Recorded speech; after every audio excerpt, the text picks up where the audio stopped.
چاہتا ہوں آپ تجویز کرو، اس کو ہم لے کے چلیں گے، ہم اس کام کو لے کے چلیں گے، ہم حاجی صاحب سے درخواست کریں گے، ہم ایک ایک کی منت سماجت کریں گے، جس کو آپ ہٹانا چاہتے ہو ہم ان سے کہیں گے کہ امت کے جوڑ کی خاطر آپ قربانی دے دو، لیکن آج تک اس کا کوئی جواب نہیں آیا۔ اور کیا چاہیے؟ ہم کہہ رہے ہیں آپ کو جو پسند نہیں ہے کہو ہم ہٹا دیں گے، آپ کو جو مزید بڑھانا ہو وہ کہو آپ ہم بڑھائیں گے، وہ کام آپ کرنے کی ضرورت نہیں وہ ہم کریں گے۔ یہ میرا بیان موجود ہوگا کہیں آپ آج بھی۔ میں نے کہا ہمارے بزرگوں کی روحیں تڑپ رہی ہیں، ان کے قبروں میں ان کی روحیں تڑپ رہی ہیں۔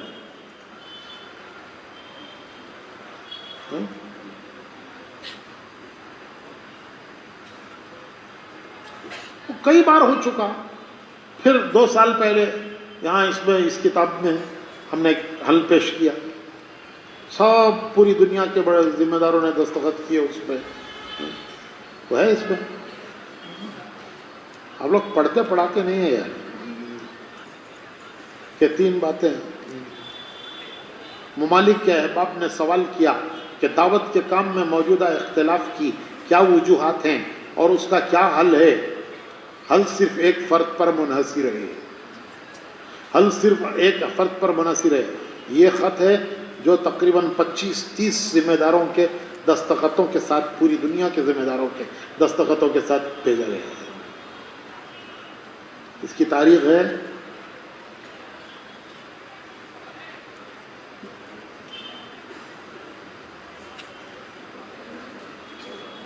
20 مارچ 2018۔ صرف ایک فرق پر منحصر ہے۔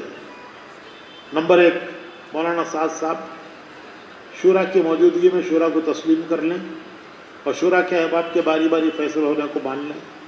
نمبر 2، اکابر ثلاثہ مولانا الیاس صاحب، مولانا یوسف صاحب، مولانا انعام صاحب کے بتلائے ہوئے نہج پر، چلائی ہوئی ترتیب پر کام چلائیں، کوئی نئی ترتیب اپنی طرف سے جاری نہ کریں اور جو باتیں شورا کے مشورے کے بغیر شروع کر چکے ہیں انہیں روک دیں۔ نمبر 3، جن باتوں پر اکابر دیوبند کو اعتراض ہے ان باتوں کو اور ان جیسی باتوں کو بیان کرنا چھوڑ دیں اور جس طرح پر اکابر دیوبند کو اطمینان ہو جائے ان کو اس طرح مطمئن کر دیں۔ بس 3 باتیں۔